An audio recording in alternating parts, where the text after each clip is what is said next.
Today I'm joined with Mads Singers, and today's topic is managing staff in office versus remotely.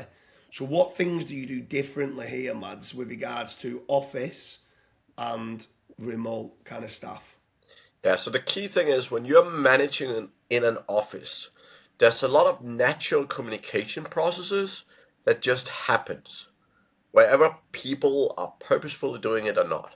So if you come into an office, you see your colleague, even if you're a shitty boss, you still say hello, you still say, how was your weekend, what's happening, whatever. So that there's a lot of natural communication that happens in an office that doesn't happen remotely, right? So one of the key things that I tell people when they talk about, it's harder to manage remotely or whatever is, um, I don't actually think it is. I think most great managers who are great in the office get good results remotely as well.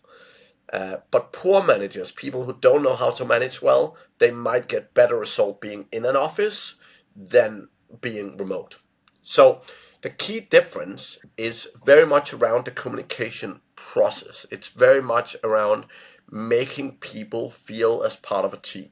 So the core processes we focus on is generally one-on-ones, team meetings, and feedback, right? Those are the things that often happens more naturally when you are in an office. So making sure that your staff is doing regular one-on-one sessions with most people is critically important. The big difference between a manager and an individual contributor, the manager is talking to a lot of people all the time. If you're an individual contributor in a remote working company, you're sitting all alone, and very often you only talk to your manager.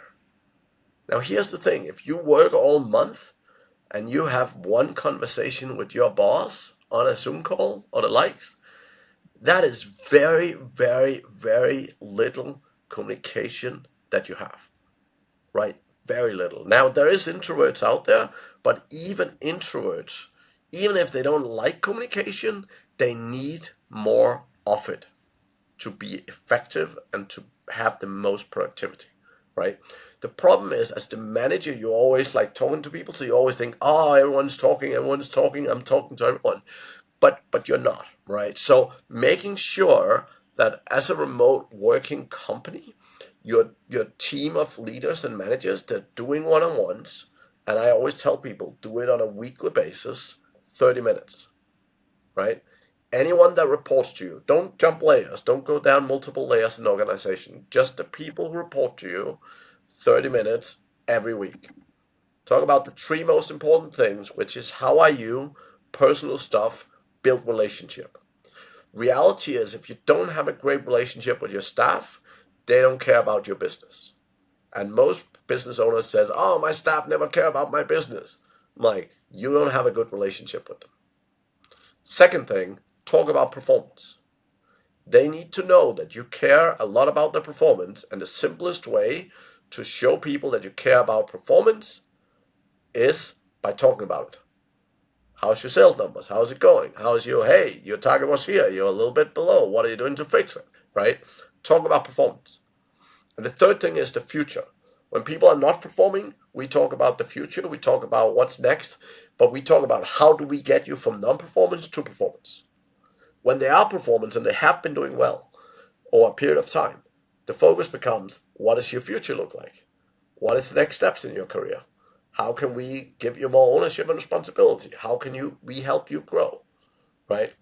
And those are incredibly important. And I really recommend if you guys don't have a tool right now, I really recommend you utilize a tool where you can track across your businesses what your managers are doing in terms of one-to-ones. How often, how many, make sure it's done regularly, right? Because you risk when it's not being done, you risk having these remote people sitting, not being communicated to effectively, and that can be a huge challenge, right?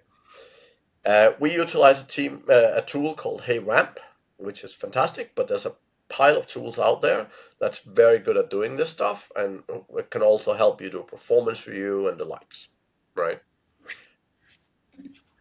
Yeah, so if you're a business owner and you've got the in-office staff and you feel you've got that kind of, I've got this sorted, like when doing the one-to-ones and stuff like that, but they've now started to hire virtual assistants all over the world. Do you think that the managements need training? Because obviously, like you're saying, it's very different to be managing remote staff versus in-office staff. Do you think that they need some sort of consultancy training, coaching training? Do you feel that it's like an issue that people aren't elevating their skill set as a manager to be able to deal with these remote workers? Yeah, it's very simple. I mean, being an entrepreneur is not being a leader in itself, right? So you can start a business with no leadership skills. So what I would say is, if you and your team haven't had leadership training, if you don't come from a background where you have had leadership training in a corporate world and a different company, yeah, you will probably benefit big time, right? Reality is, most managers out there do the best they know how to. The problem is they don't know how to. And that's for business owners, for managers, that's the biggest limitation, right? They don't know how to do things the right way. And this is the same. It's one-on-ones, team meetings, how to run team meetings.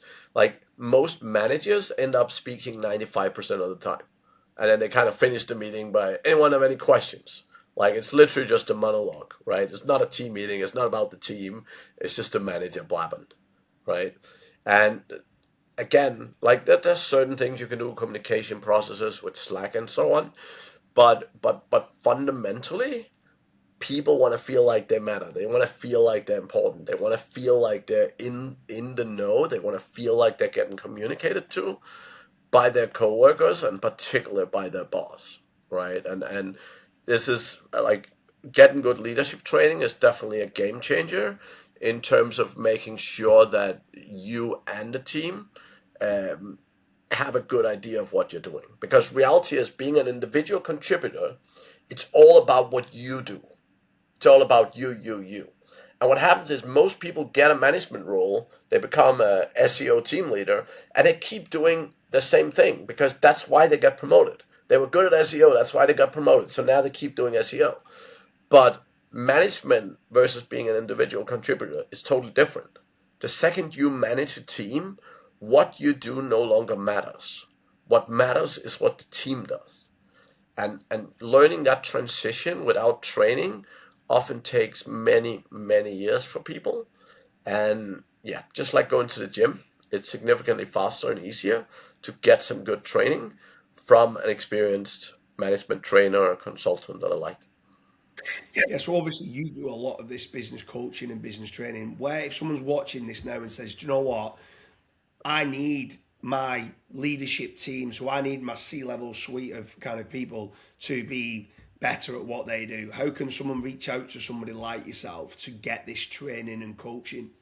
It's very easy, mattsingers.com, or just put in Matt Singers in any social media.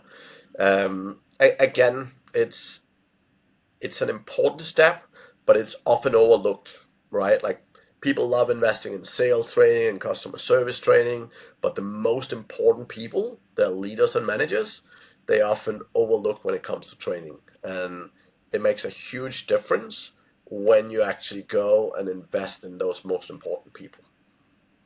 Yeah, for sure. Anyone who's watching this, have you got in-office staff or remote staff? Have you found it difficult in managing the remote staff? Have you had leadership training? Leave a comment in the comment section. Let me know what's worked well for you, what hasn't, what we've not discussed that you think is great. I'd love to hear some feedback. Appreciate having you, Mads. Cheers, mate.